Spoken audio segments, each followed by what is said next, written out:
Bismillahirrahmanirrahim.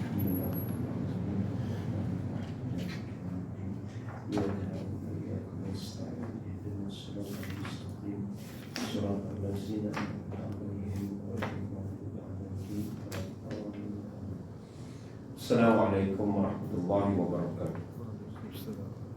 Alhamdulillah wa kafa. Assalatu wassalamu ala rasulil mustafa. Wa kafa billahi syahida. Na'udzu bi kalimatillahi tammati min syarri ma khalaq. Allahumma afina fi abdanina. Allahumma afina fi asma'ina. Allahumma afina fi absarina. Allahumma jannibna munkaratil akhlaq wal a'mal wal ahwa wal adwa. Allahumma walli umurana khiyarana wa la tuwalli umurana syirarana. Amin, amin, amin ya rabbal alamin. Fa'amara Ahli Jatan Kuasa Surau di Chulantawur, di JK Wakil Muslimat dan staf hadirin hadirat hafizakumullah wa rahimakumullah. Alhamdulillah dalam kesempatan hari dan petang ini pada minggu yang kelima kita boleh bertemu menggantikan kuliah yang tertangguh pada minggu pertama Isnin yang lalu kerana ada masyaqqah ataupun ada halangan. Jimatkan masa dan waktu yang ada, Ustaz terus menyambung telah berkaitan dengan pelajaran kita. Hampir 2 bulan yang lalu kita Tarbiyatul Aulad fil Islam, pendidikan anak-anak dalam Islam, pada tajuk yang berikutnya iaitu punca berlaku gejala sosial di kalangan anak remaja ialah punca penceraian. Halatul talaq wa ma yushibuha min faqri, gambaran talak yang boleh menimbulkan kemiskinan. Kita baca daripada tajuk muka surat 131 ini sampai pada 133 untuk disambung pada kali ini. Iaitulah pengarang menyatakan bercerai itu adalah hukumnya dibolehkan, bahkan ada dalam hukum syarak, hukum fiqh. Walaupun boleh, tapi dia dimurkai dan tidak disukai oleh Allah. Abghadul halal indallah at-talaq. Semurka-murka perkara halal di sisi Allah ialah at-talaq, iaitulah penceraian. Maka pengarang menyatakan Islam dengan prinsipnya yang lurus memerintahkan kedua suami isteri supaya menunaikan tanggungjawab mereka dengan saling bantu-membantu. Jangan sampai perkara ini tidak terkendali lagi ataupun sampai kepada akibat-akibat yang tidak diingini. Itulah kita tak boleh kendali, tak boleh handle sampai bercerai dan memberi impak kesan akibat kepada anak-anak itu. Jadi penekanan tentang tanggungjawab. Suami isteri perlu melaksanakan tanggungjawab. Seandainya pertanggungjawaban ini dilaksanakan dengan sebaik mungkin oleh isteri dan semaksimal mungkin oleh suami, maka resiko untuk bercerai itu boleh dikurangkan kadar peratusannya. Yang telah kita belajar tanggungjawab isteri pada muka surat yang pertama 133 dahulu. Ustaz tidak berhajat untuk ulang tayang balik, tapi kita nak sambung yang kedua. Antara tanggungjawab isteri ialah taat isteri kepada suami secara benar. Ini telah kita baca hadisnya. Taat kepada suami secara benar. Seorang perempuan ataupun isteri nak masuk syurga mudah. Nabi kata dengan melakukan 4 perkara.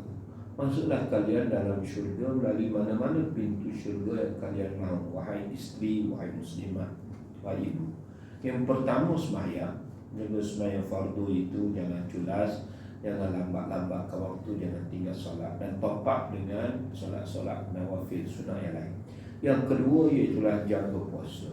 Puasa yang 30 ataupun 29 hari Ramadan yang wajib itu jaga betul-betul. Dan kalau ada hutang kita dengan Allah tu selesaikan awal.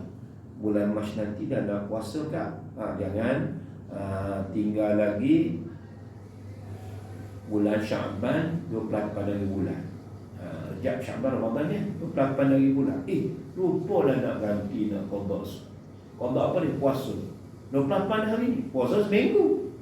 Mau hutang tahun lepas seminggu lagi tak bayar, tinggal 28, 29, 30 tak cukup lah. Jangan sampai begitu. Itulah yang fardu. Yang sunat atau pak juga dengan puasa-puasa sunat, sama ada Isnin, Khamis, awal bulan, tengah bulan, ataupun puasa berselang-seling, puasa Nabi Daud, puasa ada 10 Syawal, puasa Muharram, puasa Arafah, apa. Jadi semayang puasa. Yang keduanya apa dia? Jaga kehormatan diri. Termasuk jaga pergaulan waktu kita kerja ni, jaga aurat kan, jaga batas, jaga kehormatan diri. Kemudian yang keempatnya, taat pada suami secara benar. Jadi boleh masuk melalui mana-mana pintu syurga. So kakak buatlah. Kalau benda lain tu kita tak banyak sangat, tapi perbanyakkan 4 benda je. Bukan 40. Sembahyang wajib, tapak dengan sunnah. Puasa wajib, tapak dengan sunnah. Boleh taat pada suami secara benar. Dia suruh yang wajib, yang sunnah, yang harus, hatta yang makruh pun taat. Yang tak wajib kita taat, yang haram. Betul tak peti? Dipanggil tak peti kata dia.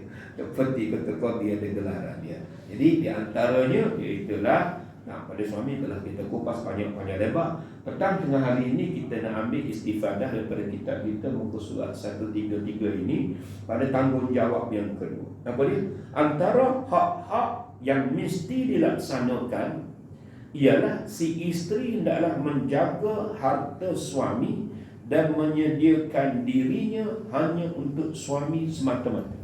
Jadi poin yang berikutnya tentang menjaga harta suami dan lengkapkan diri hanya untuk suami semata-mata.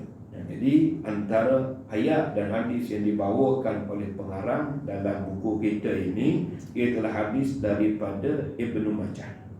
Sebagaimana sesuai dengan sabda Nabi SAW, itulah tentang isteri hendaklah menjaga harta suami dan menyediakan diri hanya untuk suami. Antaranya Nabi sebut, ala ukhbirukum bi khairi ma yanqizur rajul al-mar'atu salihah iza nazara ilaiha sarratu wa iza amaraha ata'athu wa iza ghaba anhu hafizathu bimalihi wa nafsiha. Ini dalam hadis ini ada poin yang ketiga, itu ialah pasal menjaga harta suami dan menyediakan diri hanya untuk suami pada rangkap yang ketiga. Apa dia? Ala ukhbirukum, mahukah kamu aku kabarkan ma yanqizur rajuli. Nabi nak bagi kepada kita, nak khabarkan kepada kita dalam hal sebaik-baik, khairun ni sebaik-baik, seelok-elok barang yang disimpan oleh rajul seorang lelaki adalah suami. Apakah barang yang kita simpan yang paling baik? Orang perempuan, orang lelaki, kalau di sudut duniawi kan kita buat investment, kita simpan emas, mungkin kita simpan rumah.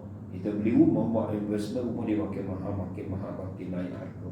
Ataupun hartanah, kan? Dia beli 20,000, sekarang harga 150,000. Jadi simpanan yang untung daripada kita beli kereta. Beli kereta hari ini, esok kita jual second dan turun harga.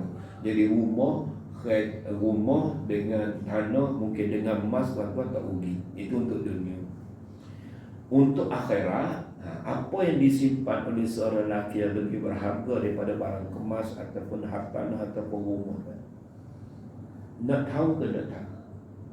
Nak tahu kan? Tok Peti nak tahu, Tok Qadi nak tahu, makmur pun sama. Kakak pun nak tahu kan? Apa yang disimpan oleh seorang lelaki yang lebih berharga? Yang disimpan ni bukan perempuan simpanan. Tak nak Ustaz kalau disimpan perempuan simpanan. Tapi Nabi kata, mahukah aku bagi tahu sebaik-baik barang yang disimpan oleh seorang lelaki? Nabi bersebut jawapannya al-mar'atus salihah. Apa jawapannya? Adalah isteri yang salihah. Sampai disebut dalam hadis yang lain, banyak ni tentang isteri yang salihah. Ad-dunya mata'un wa khairu mata'ud dunya al-mar'atus salihah. Dunia mata', dunia itu seronok. Mata' ni seronok ataupun sedap kan. Sampai kita sunat sebelum jima dengan isteri, kita istimta'. Istimta' tu konfirmkan makna berseronok-seronok. Jangan touch and go saja kan. Semata tak boleh lah. Itu kita layan benda. Ni layan isteri yang ada perasaan. Wamak. Tok Qadi Tok Peti lagi pandai daripada penceramah. Abang pun sama. Anak 15 ni, anak 7, anak 3 je. Ada. So bergurau ya tak. Jadi itu adalah salah satu yang diajar, iaitu istimta'. Anda disebut perkataan dalam Qafatul Sunnah kita istimta'. Itu kat mana, kemudian bisik macam mana, itu mana-mana lah. Istimta' Jadi dunia mata, dunia itu sedap. Dunia mata, dunia itu seronok, dunia itu syok, dunia itu nikmat sangat. Dan Nabi kata wa ni'matun, dan nikmat yang paling sedap, paling seronok, paling syok, mar'atus salih. Dunia mata, wa khairu mata'ud dunya, sebaik-baik keseronokan dunia al-mar'atus salih, isteri yang salih. Itu hadis lain. Saya nak kaitkan sebab adik kita ni sebut al-mar'atus salih. Maukah kalian, aku nak kabarkan kepada kalian barang yang disimpan oleh seorang suami yang paling baik, paling itu. Lalu Nabi kata barang itu ialah al-mar'atus salihah, iaitulah isteri yang salihah. Barang yang disimpan oleh seorang lelaki adalah bukan apa barang, ataupun barang simpanan itu maknanya perempuan simpanan. Tidak, mar'atus salihah, isteri yang salihah. Dan untuk menggamit isteri yang salihah, untuk kita dapat menggapai isteri yang salihah, bukan namanya Siti Salihah. Ada Siti Salihah itu rasanya rambut pun tak tutup, cuma dia bukan salihah, salihah. Sedap. Ni tengok juga ni 7 hari mencintai. Ada orang nama Saleh dan Salihah, tapi ada ciri dia, bukan pada nama semata-mata. Apa ciri yang pertama? Dalam hadis ini ada 3 ciri. Iza nazara ilaiha sarrathu. Apabila, jika, iza ni tak kala, ketika nazara pandang ataupun lihat, tengok, kita panggil kelik, ilaiha kepada isterinya, sarrathu, maka hati suami tadi gembira, sururun, ana masrur, happy sana, ana masrur jiddan, I'm very happy, sururun, masrurun, yani sarratu, mengembirakan. Diterjemahkan iaitu isteri yang soleh, cirinya jika suami melihat kepadanya, dia mengembirakan. Bagaimana untuk kita mengembirakan suami? Nah, iaitu tak ada dalam kitab ini. Kakak kena pandai-pandai lah pakai macam mana suami kita happy. Sedap tengok dia panggil gembira. Cakap macam mana, muka macam mana. Kalau buat muka muncung mencukar, dia tak suka, dia tak gembira. Kalau kita buat muka senyum, abang, suara dia lain, gembira dia. Daripada abang, tak gembira. Kalau dia muka dia ketak, ada makuk tension ni, tak gembira, tak muka senyum, dia gembira. Jadi pandai-pandailah kakak buat macam mana. Kalau nak lebih kan, kakak baca buku-buku psikologi, buku-buku motivasi, inspirasi. Termasuk ustazah-ustazah kita pada semua. Ada satu buku yang ditulis oleh Ustazah Datuk Bahiyah. Ada buku Cakar Harimau. Tak tahulah kaedah teknik cakar harimau. Abang, cara nak tackle hati suami, ada buku Cakar Harimau. Habis dia betul tu ikut, yang tak apa-apa betul tak payahlah. Kalau Ustazah Datuk Nur Hafizah Musa betul, dia sebut macam kita panggil suami, dia kata dalam kuliah luar dan terdengar, dia kata kita panggil suami ni jangan ciki-ciki, kena ada hukum ma'arif disukun. Kan hukum mak tu dia panjang, mak ni panjang. Kalau ma'arif disukun ada 2 harakah, ada 4 harakah, ada 6 harakah. Macam tadi kan. Habis kalau Kelantan, kalau kadang-kadang A tu tak ada dah. Bunyi A tu tak ada. Mana? Be. Kalau abang pun, abang, jom makan. Berapa harakah tu tak? Abang. Pandai buat lembut tu. Abang. Tak boleh tak ada mak. Abang. Itu dia mau diatur pun. Nak tak hospital. Jadi ada cara nak mengembirakan. Mungkin pakaian dia. Dia suka kita pakai baju ni. Ataupun kat rumah hari Minggu tu, dia suka tengok kita begini penampilan ni, kan? Ni baju comel kita buat pergi kenduri. Maaflah, bukan salah kita dressing bergaya. Tapi hak suami kita bagi hak buru-buru. Pakaian kita cuma macam nenek kebayan kat rumah. Dah lah benda sejuk saja, rambut pun serba macam tu kan, bau busuk. Tapi kalau nak pergi window shopping, nak pergi pejabat, bukan salah ni kan. Tapi letak sebenarnya kecantikan kita itu untuk suami. Kita nak kodoh pun kodoh suami. Dan kita kat pejabat panggil, Datuk nak kopi ke teh ya? Datuk tu siapa? Datuk tu bos dia. Bukan salah bermanja, tapi dengan tok lelaki sepatutnya. Dekat rumah, usahakan nak rasa 6 bulan dia tak rasa kopi. Dia suruh buat kopi, you ni kopi. Tapi kalau orang tu, you nak teh kan Nescafe. Yang kita duduk layan manja tu dengan tok lelaki orang. Bukan kakak dalam Muslimat sini ada sebut ni. Muslimat di Copenhagen dan Yugoslavia. Muslimat culun kamu ni bagus, dia taat. Di samping jaga komunikasi berkesan. Jadi mengembirakan. Jadi kena tengoklah, perhati tengok pandangan mata suami ni, dia suka apa dia. Di samping taat, maka kena memerhati tempat pandangan mata dia. Dia tak suka suami ni kalau kita bersepoh sikit contohnya. Bukan kita saja.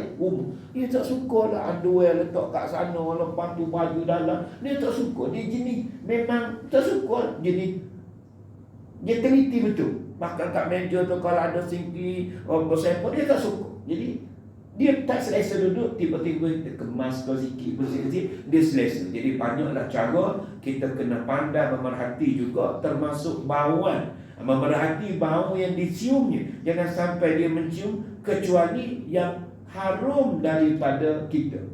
Kita suka tuan dan juga pakai apabila suami tengok. Bauan pun suami bau. Rasa nak dekat semua kan. Tuan dan juga sampai begitu sekali. Perfume pun kena pilih. Kita pilih yang kalau boleh kita suka, dia suka. Dan kalau kita suka, dia tak suka, dia jadi mutlak. Kan? Kalau dia bau ketiak masang kakak tu mutuh kan. Dia bau kakak duduk depan tu bau macam kambing gurun. Jadi dia pun pilih perfume. Perfume tu pun pula dia kena suka juga. Sebab dia pasangan kita. Kahunna libasul lakum. Mereka ini perempuan. Hunna tu perempuan lah. Hum lelaki. Libas ni pakaian. Pakaian bukan sekadar baju. Dia nak pakai kami pada Jumaat. Kena ready kita. Macam faham dia terkodi bukan kami malam Jumaat. Okey, itu halal. Dia pakaian untuk kita. Pakaian ni baju juga suka kita. Cuma dia pakai baju orang lain. Baju kita boleh pakai. Disebut harsun. Itulah tempat sawah ladang. Kita nak bajak macam mana, bila waktu, anytime, anywhere, any place. Tapi kita tengok kalau waktu dia period Idul ini jangan nak ligar juga. Nak bagi tahunya macam bakar. Pakai dia Kelantan Wangi bukan baju saja, rumah saja. Kereta, mutu, dia pakai juga. Yang kita pakai kasut, pakai seluar kan, pakai baju. Dia mau pakai apa? Mau pakai Honda Kak aja. Mau pakai RZ ya. Nama Faizal Husi dulu kan. Ada kamu pakai ke dah? Pakai Honda dia mau pakai Mitsubishi, dia kira pakai juga. Jadi kalau kita mutu tu pakaian untuk kita, suka hati gitulah. Saya pakai Honda. Saya pakai Harley Davidson. Jadi pakai tu pakaian. Jadi betul lah. Jadi mutu kita ikut lah. Kita nak naik, baru kita start. Apa faham baju pink. Naik dulu baru start. Ataupun tuan start dulu tak naik lagi. Mutu abang lah. Kadang-kadang abang naik start, lepas tu jalan. Lepas jalan turun, tak sampai lagi. Naik pula, start pula. Faham tak ni? Abang dia gaya start dulu baru naik. Ada orang tu naik dulu baru start. Orang tu sambil naik, sambil start. Orang tu naik start jalan, kemudian turun pula. Tak sampai lagi tu. Naik pula, subuh baru sampai. Itu lagi faham. Ini cerita pakaian masing-masing. Jadi teknik masing-masing. Masa dah khatam kitab apa dia? Kitab lahir semua tak khatam. Tapi sebelum nak tahu permata yang hilang. Ya, khatam tu. Macam tak pernah baca, tengok YouTube je lah. Dulu kita lama tu permata yang hilang. Teknik bersengkrama apa benda. Kita bukan baca kitab permata yang hilang. Permata bagi orang mukmin yang ni. Luk lil mukmin. Permata bagi orang mukmin. Kita baca di munda kitab. Kitab luk lil mukmin. Permata bagi orang mukmin tak khatam. Permata yang hilang. Khatam Syekh 15 kali baca. Cerita ni apa dia? Itu tuan-tuan lagi arif lah. Jadi yang pentingnya iaitulah kita kena hati dia jadi gembira, memerhati juga waktu makannya. Kalau lapar boleh berlarutan mengganggu emosi dia. Jadi tak gembira, kenapa? Balik tak ada masakan, nasi tak siap. Semuanya itu yang boleh kita relatekan ciri-ciri isteri yang salihah. Di samping memerhati juga waktu tidurnya, kerana tidur yang terganggu dapat menimbulkan rasa malu. Tak cukup tidur, jadi moody aja, jadi tak happy. Gaji baru dapat, duduk dalam rumah banglo, pakaian semua ada, tapi tak cukup tidur. Tuan-tuan kena teliti ya puan-puan. Kita tahu tak baik suami kita, walaupun suami kita tidur berdengkur, agak hiburan lah. Itu exhaust kapal layar. Dan puan juga bagi makan dia sampai boat and roy, sampai borai dia. Dulu tak ada. Nak anu kebutuhan. Jadi salah. Bukan salah ibu mengandung, salah bapak yang mendukung. Jaga sikit. Itulah antaranya penampilan dia dan seumpamanya. Maka kita baca doa kan, untuk dapat iaitulah sejuk mata memandang yang dipanggil iza nazara ilaha. Apabila kamu tengok kepada mukanya kamu gembira. Sampai ada lagu dia, tengok muka kita rasa gembira pada syurga di wajahmu. Tengok muka nampak ahli syurga. Kau bidadariku. Bidadari ni lagu apa dia tak? Pemilik lagu Cinta Datuk Siti Nurhaliza Pak Datuk Seri. Kan? Bukan lagu kau istriku kau prakasa kan? Pada syurga di wajahmu. Nash left handed. Kau kekasih awal dan akhir. Siapa dia? Jamal Abdullah. Ini memuji-muji isteri. Tengok muka tu pada syurga di wajahmu. Kalau tuan-tuan tengok ayat, ada yang sesuai ayat surah Al-Furqan ayat 74.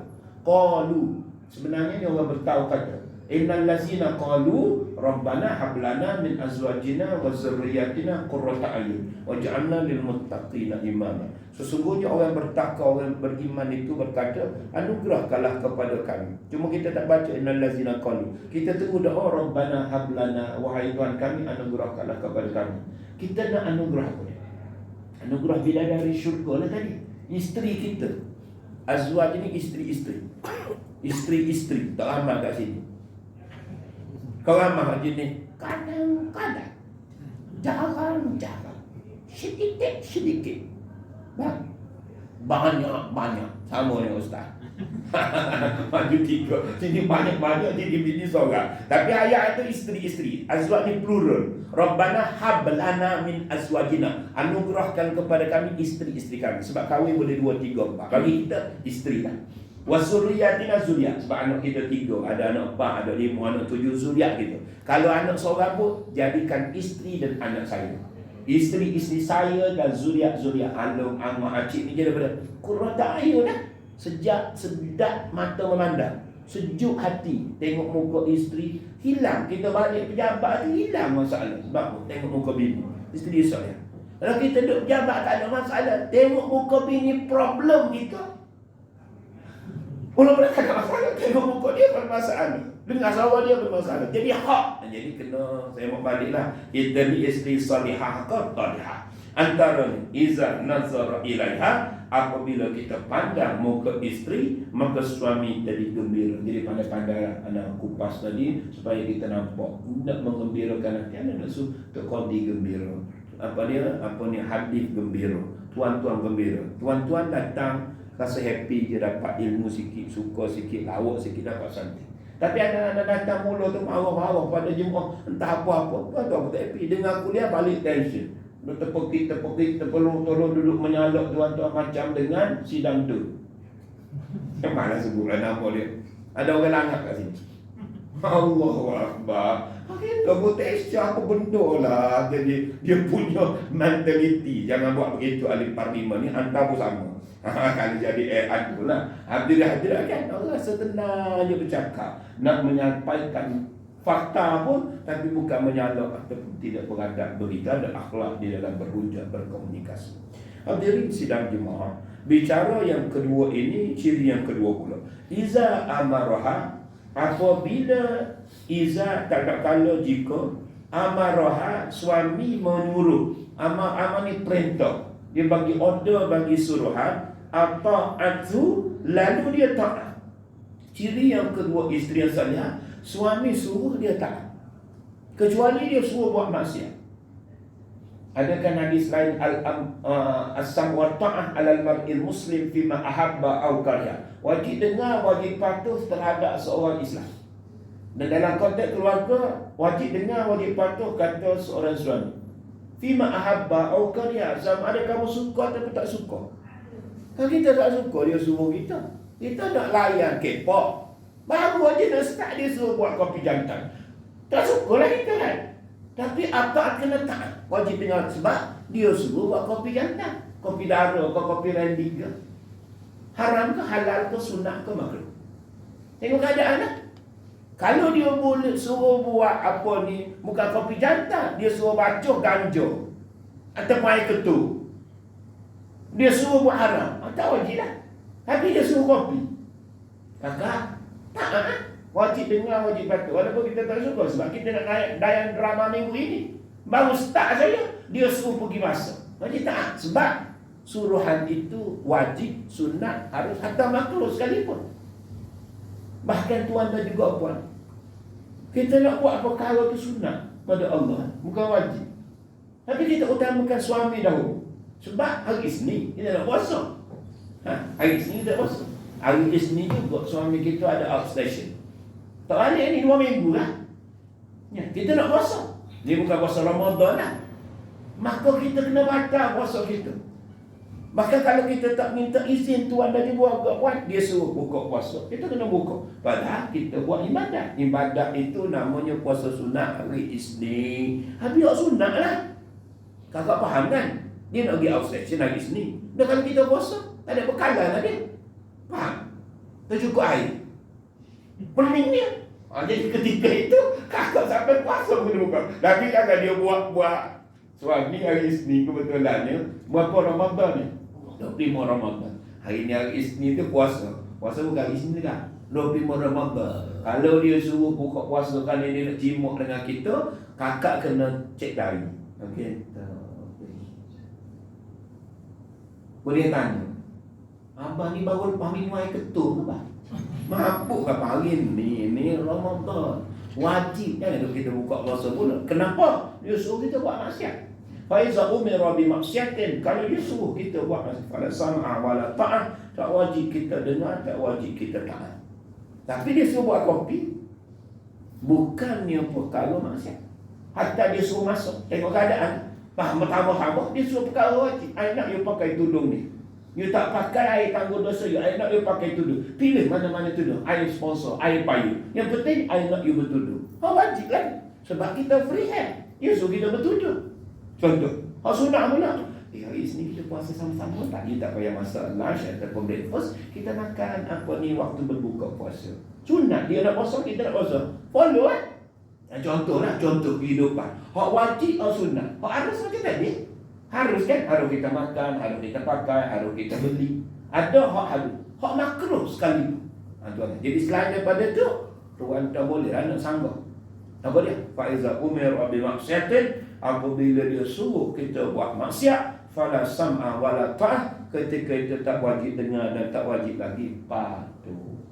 Tapi tak ada suami rasanya 2-3 pagi je bangun. 3 pagi cik. Bukan 3 petang hari ni. 3 pagi. Kejut-kejut bini, bang, buat asam pedas sekarang dan sambal belacan. Awak bangun ke 3 pagi. Tak ada lah, kecuali suami itu mengidam.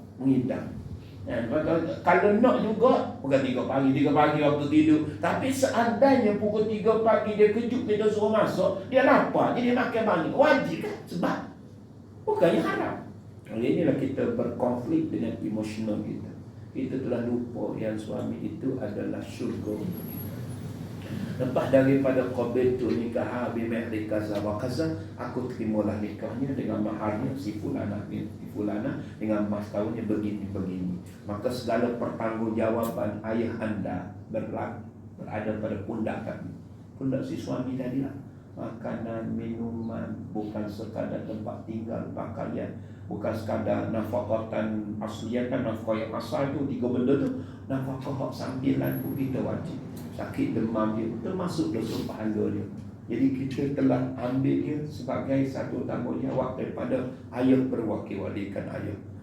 Lepas daripada tu kita kena taat pada dia. Kadang-kadang maaf cakap, kita dengar cakap kawan-kawan, teman-teman, friends yang kita ada, jiran-jiran, suami kita langsung kita tak dengar. Jadi tabiat. Betul lah Nabi katakan dahulunya, sayangnya amat sedikit sekali antara kamu yang melakukannya. Iaitulah taat pada suami secara benar. Sedangkan pahala dia sama dengan jihad fisabilillah. Jadi kakak jangan ikut sangat arus ataupun ikut sangat drama kan. Apa dia? Mertua versus menantu. Itu sekadar lakonan era Fazira dengan siapa tak tahu. Jangan kita duduk balah bergaduh kerana dua, kerana kawan-kawan dengan suami jadi mangsa. Dengan orang lain boleh kita buat baik, tapi paling kita buat baik dengan suami kita. Tapi sekarang ni tak. Dia boleh buat baik, dia cukup hilang. Happy sangat. Dalam beberapa minit saja dengan tok lelaki, dia punya gangan, dia punya cengik. Orang kata panggil beke. Memang beke. Oh, beke. Oh, dia. Beke semua ingat. Bukan beke kuih tu. Orang kata dia panggil cengang kan. Kalau orang beke, nak dengan bini. Beke jangan tok lelaki. Ya, beke. Jangan begitu. Hadirin dan juga hadirat. Boleh kita buat baik, bercakap mesra, manja dengan orang, dengan suami sementara lagi. Kerana syurga kita di bawah tapak kaki. Bagi kita pula syurga di bawah tapak kaki pak kita ni suami-suami. Dia nak dengar kakak bini tu sampai kita deraka pada mak ayah. Ayah nak mengucap siapa? Kan dulu ada kesok tu kan. Bukan nak suruh kita tak dengar cakap dia jadi double standard, tapi ada hak masing-masing. Redha Allah ma'a redha walidaini. Redha Allah beriringan dengan redha kedua ibu bapa. Kita jadi queen control. Contoh, duduk dengar cakap pada bini, pada benda tu derhaka pada mak ayah. Kalau tak percaya, tengok filem Tanggang. Filem Tanggang. Bukan Adi Putra, aku baru jadi mak kilau. Oh, bersijin Samsudin. Ya, dia Samsudin kan? Adi Putra tadi juga, itu Tanggang model. Jadi mak kilau pun. Keris yang bersilau. Tapi tak tahan juga duduk di sebelah sana. Hadirin sidang Jumaat. Ni cerita apa ni? Cerita mak kilau lah. Cerita Tanggang tadi zaman Haji Samsudin. Haji Samsudin kan. Lupa kerana dapat wanita, tahta, harta. Sampai lupa mak. Kau bukan mak aku, kau bukan mak aku. Dia sepaknya mak dia. Sebab bawa sampan kecil di kolek-koleknya sampan. Dia ada bahtera besar. Tak mengaku mak tu. Sampai mak dia kata, kalau lah betul itu Tanggang anak yang aku kandung 9 bulan 10 hari. Kau tunjukkanlah ya Allah. Berlaku perpihalannya tak, kemudian panak kapalnya jadi batu, dengan Sarimah pun jadi batu, disumpah jadi batu. Ini legenda yang boleh kita ambil pengajaran. Entah betul tak tidak. Tapi waktu ada pergi ke Indonesia pun ada mitos yang sama, dipanggil maling kundang. Tapi ada tempat, ada kapal, ada perahu. Kita ni cerita lisan, ambil pengajaran. Derhaka pada mak ayah. Jadi kena ada dua timbang taruh. Bukan suruh kita pukul balun dia, tapi ada juga jadi macam tu. Kita redha ibu ayah, mak ayah kita, ambil redha. Kaya macam mana pun, isteri dan suami kita ni ada mak ayah lagi. Jangan tak. Rasanya rasa ke 7 tahun dah tak balik. Bapa tak balik. Bapa tak balik tengok mak ayah dia. Kerana berebut tanah sekakang ke. Kita ni jadi anak derhaka lah. Tak kira lah isteri tu suami. Hal ni pula jangan derhaka kepada suami sampai kita baik dengan orang lain. Baiklah terutamanya pada suami kamu. Kerana redha dia kita perlu. Bukan kita buat macam sampah. Lama-lama kita gaji besar, kita berpangkat, kita buat macam dia. Tak ada harga lah. Jangan tengok sangat TikTok, tengok Facebook agak terpengaruh. Cakap ya Allah macam Dracula, macam King Kong, macam Bifu, punya kasar, sumpah semana. Tapi kat luar manja dia baik. Dia terkenal baik dengan dia, dengan atuk lelaki ya Allah. Jangan begitu kan. Nanti kita nak isteri yang salihah ini yang disebut yang kedua. Akhir sekali. Iza ghaba anha hafizathu bimalihi wa nafsiha. Ciri yang ketiga ialah jika suami tiada di rumah. Iza ghaba, ghaib ni tak ada, hilang. Dia pejabat ke outstation, tak ada kat rumah lah. Hafizathu, lalu dia menjaga apa dia? Bimali, harta suami. Wa nafsiha, dan memelihara pula dirinya. Kena jaga. Jadi betul tanggungjawab kita tadi apa dia disebut? Antara hak isteri ialah hendaklah menjaga harta suami dan menyediakan dirinya hanya untuk suami. Berpandukan antara hadis hafizathu, hendaklah dia menjaga mali, harta suami. Jangan suami balik tengok-tengok kereta jaguar dia tak ada. Apa? Ambo jual tu. Jual kereta, jual tanah, jual barang-barang suami tanpa izin. Jangan buat. Kecuali benda-benda kecil. Itu pun patut minta izin. Bang, banyak lah saya bilik stor kita tu, ada barang-barang nak berjual, apa ni, besi buruk lah. Okey, yang itu, yang ini. Okey, jual semua sekali lah. Cuma ada jenis yang antik tu, dua benda tu yang jaga. Itu air sayang. Yang ini air punya. Yang jual. Nah, contohlah kan, minta izin. Kadang-kadang suami je ni suka barang-barang antik. Kan? Beli RM5,000, RM6,000 dia susun. Barang-barang lama. Yang dia jual habis. Ini isteri tak tahu value, tak tahu harga. Kalau tu RM5,000, RM7,000, tuan-tuan, dia jual. Mari lama buat apa dia dah rumah. Ini jenis mungkin tak tahu harga ataupun tanyalah sepatutnya. Nah, ni jaga harta. Harta dia adalah harta kita. Termasuklah jaga diri tak? Jaga diri. Waktu suami tak ada, jangan pula kita tak jaga maruah kita, aib kita, pakaian kita. Jaga diri, termasuklah orang masuk rumah kita pun tanya, bang, ada bangla jual kapek ni datang rumah ni, dia nak saya nak beli, boleh masuk? Dia kata tak boleh, kat pagar saja. Tengok berjual beli kat pagar je. Ni kadang-kadang ada kes kan, dia masuk rumah tu, dia pula pakai apa? Pakai baju kelawar. Baju kelawar ni nampak segala-galanya dalam beradab, pakai gedik-gedik. Bangla tu buat macam dengan Datuk Shahrukh Khan. Handsome. Dia dulu minat bangla jadi bulu dada lebat. Berlaku kes rogo, kes zina. Mungkin kerana dik kita tak jaga pergaulan. Banyak perkara yang anak-anak sebut tentang ciri-ciri isteri yang soleh. Tapi kerana masa sampai 150 saja, yang anak pun tak boleh jadi imam, tuan-tuan. Sebenarnya ada apa ni? Ada operation. Jadi operation ini bakal kena tayamum saja di Poma. Semalam baru balik. Dia nak kena tayamum imam tak boleh jadi imam, anak boleh jadi imam saja. Jadi hadirin juga minta tolong Imam Kabir duduk kat depan. Kita jumpa insya-Allah tahun hadapan. Yang baik daripada Allah, kuat baik ke mana. Aku lupa dia. Astagfirullahaladzim wa lakum. Assalamualaikum warahmatullahi wabarakatuh.